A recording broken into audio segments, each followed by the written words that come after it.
Bueno, en este bloque realmente es un gusto poder charlar de temas técnicos con el fiscal de Estado Pablo Zacones, el representante jurídico que tiene la provincia de Santa Fe, el gobierno, la provincia, el Estado santafesino para todo tipo de intervenciones que afecten, por supuesto, al territorio santafesino. Así que bienvenido, buenas noches, Pablo, gracias por haber venido. Bueno, buenas noches, gracias por invitarme. En principio vamos a empezar con el tema Zacone que trascendió en las últimas semanas, que da cuenta de un fallo en contra, podemos plantearlo así en términos generales, muy a trazo grueso, en contra de la provincia de Santa Fe, en contra de la Argentina también, a partir de una demanda que hace un grupo de inversores, un grupo inversor francés llamado Suez, en los tribunales arbitrales del CIADI, a partir de la rescisión del contrato que unía a Suez y a otro grupo de inversores con Argentina y con Santa Fe. Ustedes recordarán que antes del 2006, las 15 localidades que ahora las opera Aguas santafesinas las operaba Aguas Provinciales. Este era un consorcio de varios grupos económicos europeos que al retirarse o al Estado rescindirle el contrato, bueno, han decidido ir a los tribunales arbitrales internacionales para reclamar por un monto de daño que ellos estiman millonario. Pero para que lo explique mejor, por supuesto citamos a Zacone, que nos va a contar en qué instancia está la provincia y qué daño concreto le puede generar, Zacone. Bien, en realidad el laudo arbitral contrario a los intereses de la provincia data del mes de julio del año 2010, cuando este tribunal arbitral decidió que la provincia había otorgado un trato injusto a estos inversores que habían venido a la provincia a invertir en virtud de estos tratados de inversiones recíprocas que se habían firmado en la década del 90. Este trato injusto, este trato no equitativo que se le había otorgado a estos inversores, le habían provocado pérdidas. Estas pérdidas no fueron determinadas en aquella instancia que le comento del año 2010, sino que se dejaron para una instancia posterior, que es la que estamos transitando actualmente. El propio tribunal contrató a un experto financiero internacional, un profesor de Harvard de origen indio, para que determinase ese quantum, y durante varios años, es decir, desde el 2010 hasta la actualidad, estuvo estudiando el contrato y determinó una suma que puede variar según algunos estándares que se utilicen entre los 150 a 190 millones de dólares.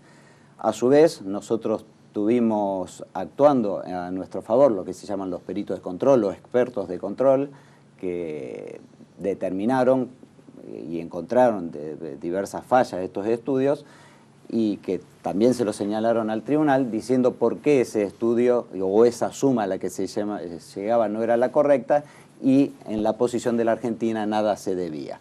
A su vez, el proceso también de parte de los franceses siguió un curso inverso. Se señaló los defectos que a criterio de ellos tenía el estudio del hindú y por qué en vez de esos 150 o 190 millones debían ser 250. Entonces, entre estas tres posiciones tienen que decidir los jueces cuál va a ser la condena, si va a ser 0, si va a ser 190 millones o si va a ser 250 millones. Y una vez resuelto eso, cualquiera de estas tres opciones, ¿hay alguna instancia de apelación de las partes? En general, salvo alguna instancia de anulación, son definitivos. La República Argentina, que sería la condenada, tendría que pagar y después repetirnos, es decir, exigirle a la provincia que le pague a la nación. Pero digamos, la nación, en este caso entonces, concretamente, ¿tiene alguna posibilidad de apelarlo? Volvemos a la misma pregunta. No, sería definitivo. Sería definitivo. Exactamente. Sería definitivo. Por otra cuerda va Zacone el litigio provincial, digamos, en los tribunales ordinarios, también de aguas provinciales a la provincia. Exactamente. Como les dije recién, lo que les contaba era el conflicto que se había planteado entre los accionistas, es decir, los inversores, quienes vinieron a invertir en la provincia de Santa Fe en el negocio del agua, y otro es el conflicto que se ha suscitado entre la empresa que ellos formaron, es decir, Aguas Santafesinas, contra la provincia de Santa Fe. Esta empresa hoy nos tiene demandado ante los tribunales contenciosos administrativos por la rescisión que se produjo del contrato en el año 2006, por daños y perjuicios, por una suma que podemos estimar en otros 400 millones de dólares. Pero no nos tenemos que olvidar que fue el gobierno el que les rescindió el contrato por los incumplimientos. Entonces nosotros también estamos preparando la demanda para demandarlos a ellos por todos los incumplimientos y las obras que dejaron de hacer. Ahora, por ejemplo, yo soy inversor del grupo Suez. Suez, Interaguas y Aguas de Barcelona, ¿no? Exactamente. Conformaban el consorcio. Está bien, puedo reclamarle a la Argentina un incumplimiento, una rescisión arbitraria o unilateral del contrato.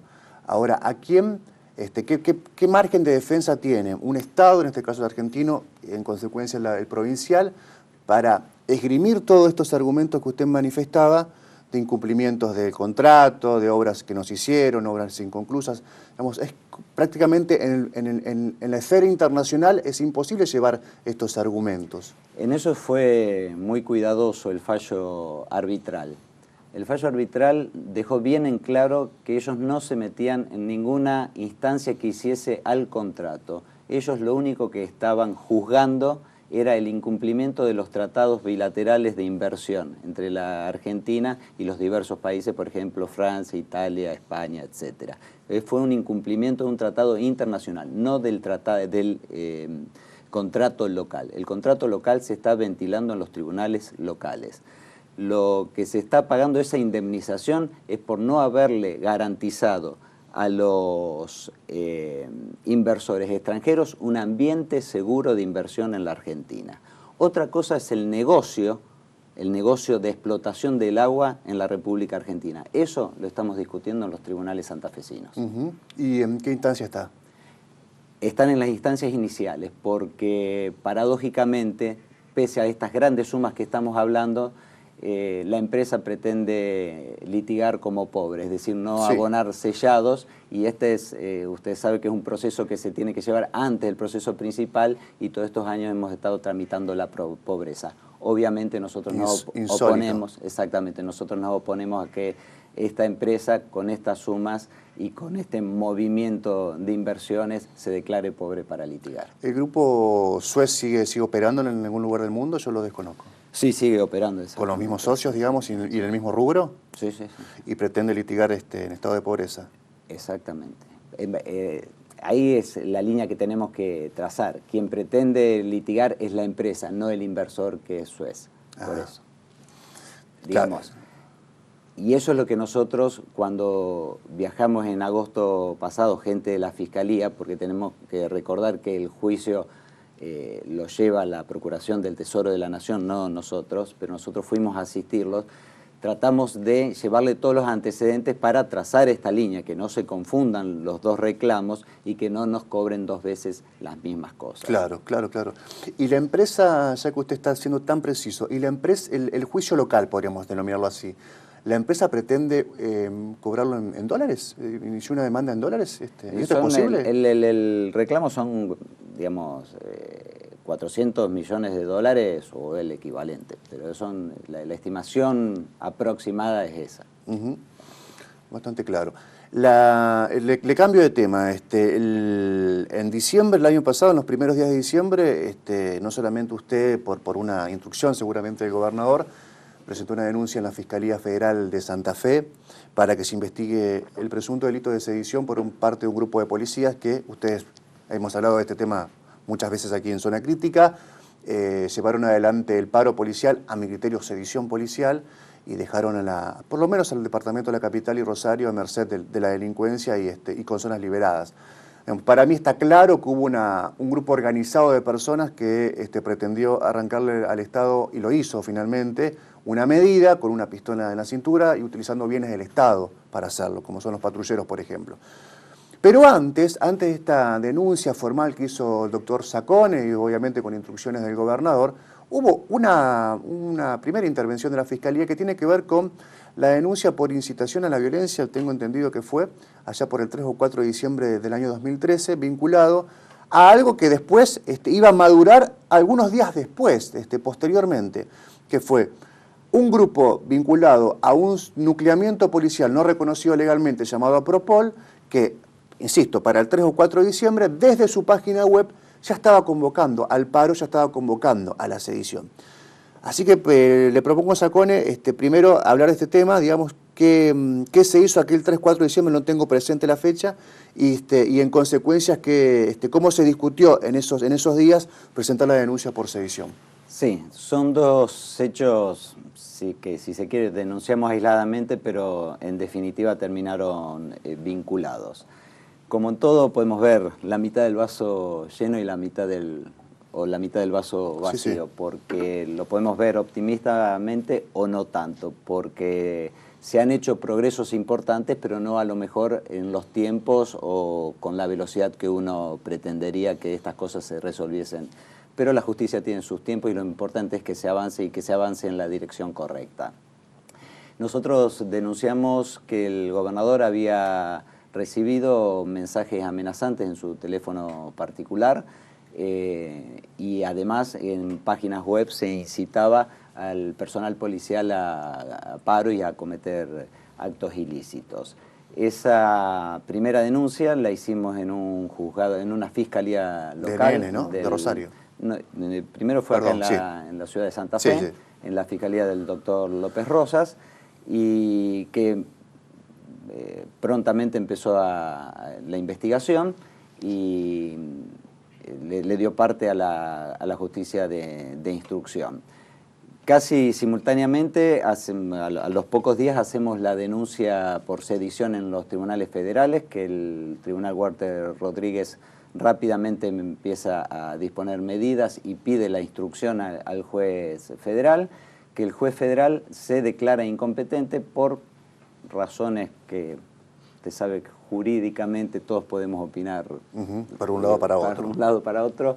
Se considera que no hay materia federal y toda la causa se remite a Rosario, que está en la Cámara Federal, que también se confirma lo de Rodríguez, Reinaldo Rodríguez en este caso. Sí. Exactamente, y ahora está en casación. Sin perjuicio de eso, lo que nos deja tranquilos, y eso es un poco lo que nos hace ver... La instrucción no se detiene. Que la instrucción no se detiene, y actualmente en estos días se estaba llamando a indagatoria a 6 personas. Es decir, que lo que usted bien dijo, que hubo un delito de sedición a su criterio, a mi criterio, porque también lo denuncié, claro. También a criterio del juez, que pese a que no se considera competente, considera que hay un hecho delictivo porque está llamando a la declaración indagatoria a varias personas de las que ha podido identificar que tomaron parte en estos hechos. Digo que también se vincula con la primera denuncia porque la justicia local remite estas amenazas porque entiende que tienen vinculación con todo este movimiento sedicioso y también tiene el mismo trámite, es decir, digamos, ninguna de las dos justicias termina de decidir cuál es competente o no, pero se sigue sustanciando la causa y en estos días también se había dispuesto la indagatoria de uno de los líderes o cabecillas de este movimiento. Alberto Martínez Propol, concretamente. Que tendría que haber sido, fue citado en indagatoria, pero creo que hizo un planteo de... Nulidad. De acusación de la jueza. Recusó a la jueza, exactamente. A la jueza Susana Luna. Hay que aclarar que nosotros lo contamos muchas veces aquí. Hay dos causas en trámite. Una por coacciones agravadas, por ser el gobernador el que las recibió, y otra, concretamente, la del paro, la de sedición, que no son inescindibles. ¿Por qué? Porque en las coacciones agravadas la justicia decide intervenir el teléfono de Martínez.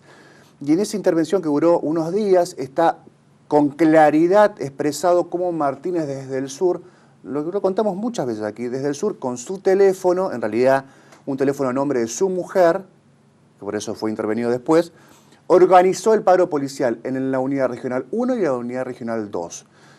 Igualmente, es por eso que muchas veces dice, ¿por qué Martínez declara como instigador de sedición si armó el paro policial y además amenazó a Bonfatti? Bueno, son dos expedientes distintos que obviamente se vinculan porque en uno está expresamente claro cómo Martínez fue el organizador del paro o de la sedición policial.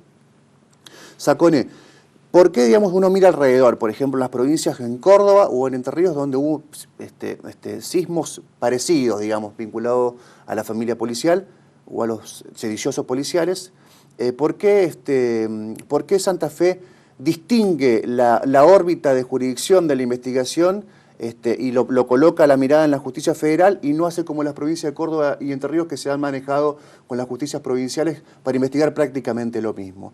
¿Cuál es la diferencia? Bueno, nosotros en su momento, cuando el gobernador nos da la instrucción de hacer la denuncia, justamente advertimos eso, que el movimiento no solo era en Santa Fe, sino que parecía orquestado porque se daba en forma casi simultánea en varias provincias, con reclamos casi iguales, con metodologías similares y con pretensiones idénticas, es decir, parecía algo orquestado y que estaba además no solo dirigido contra un solo gobierno, sino simultáneamente contra diversos niveles de gobierno y hasta incluso era noticia periodística que se podía poner en peligro hasta niveles nacionales, es decir, había un clima de inestabilidad bastante sensible.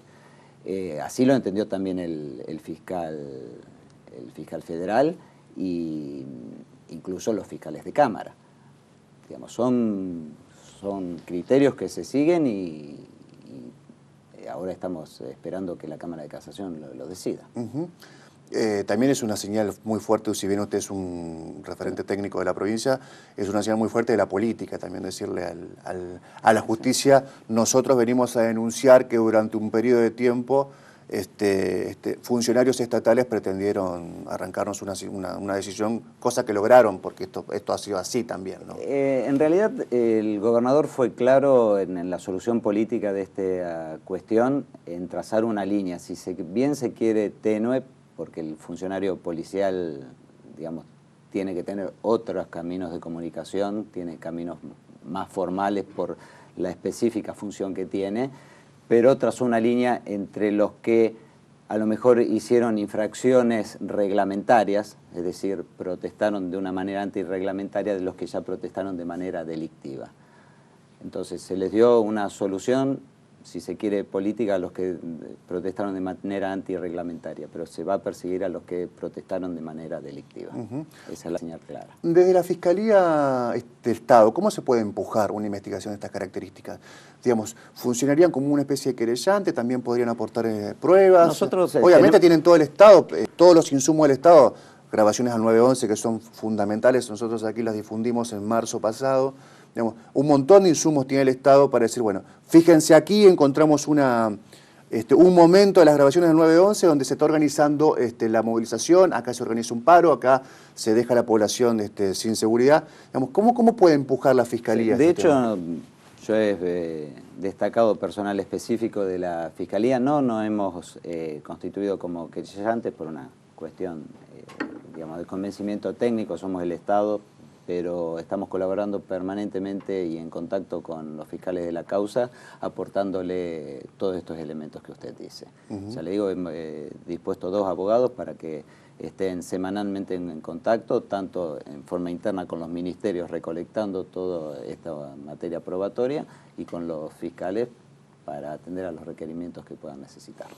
La última, Sacone, la provincia de Santa Fe, ¿hay una cuantificación de más o menos cuántos juicios tiene la provincia de Santa Fe, o por lo menos en las que están trabajando ustedes de la Fiscalía? A mí me gustaría contestarle no cuántos tenemos, sino cuántos vamos a tener cuando me vaya, porque por lo menos en la gestión que me comprometí frente al gobernador fue bajar la litigiosidad y darle una respuesta al ciudadano. Nosotros, con la gestión que iniciamos en la época del doctor Barraguirre, recibimos una fiscalía con 6.000 expedientes atrasados y hoy debemos tener un remanente de 40 atrasados, lo que quiere decir que, como dice el gobernador, siempre detrás de cada expediente hay una persona, le hemos dado respuesta para bien o para mal, pero lo hemos atendido y le hemos dado respuesta a casi 6.000 personas. Y hoy, en el día de ayer, he repartido una resolución en todos los ministerios para tratar de cerrar todos los reclamos administrativos que están pendientes hasta fin de año. Es decir, todos reclamos que si no son atendidos terminan en juicio. Es decir, estamos bajando la litigiosidad. Y también tenemos otro criterio que hemos asumido desde que estamos en el ejercicio de la función, es de transar todos los juicios que el Estado, digamos, no tiene razón de litigar. Es decir... ¿Un ejemplo? Un ejemplo, un niño que sufre un accidente en una escuela. Eso hay responsabilidad objetiva. Nosotros encima que el padre tiene que, digamos, tolerar que su hijo no ha sido bien cuidado, lo tengamos que discutir, no. Ahí lo único que hay que discutir cuánto es el quantum del daño, pero no obligarlo a transitar todo un camino de prueba. Eso hay una responsabilidad objetiva. Entonces, tratamos de acortar esas situaciones y no obligar a la gente a litigar por litigar, sino a litigar cuando hay que litigar. Me da pie para preguntarle sobre tal vez una de las causas, para mí, la más importante de los últimos años en Santa Fe, que tiene un proceso penal muy atrasado, muy en estado larvario incluso, pero que fue confirmada por la Cámara hace algunos días atrás, hace algunos meses atrás, que es la denominada causa inundaciones del 2003. En materia, digamos, responsabilidad estatal de lo sucedido, no tiene que ver con esta gestión, sino con otra, pero igualmente es el Estado de última el responsable. ¿Se han pagado, se está pagando, no se ha pagado? Hay un sinnúmero de damnificados que no han cobrado la indemnización y han hecho juicio al Estado, por decirlo de alguna manera. ¿Cómo está esa situación? Esa es una situación realmente grave por digamos, el gran número de juicios es el que atenta contra la propia solución, porque los letrados de digamos, los apoderados de quienes demandan tienen tal cantidad de juicios que les impiden ir empujándolos en los tiempos procesales. Es decir, existe una imposibilidad material, no por parte de la Fiscalía, sino por parte de quienes tienen que empujar esos juicios, de hacer una actividad probatoria útil. Usted imagínese que por cada damnificado hay que hacer toda una actividad probatoria de cuál fue el daño que se sufrió.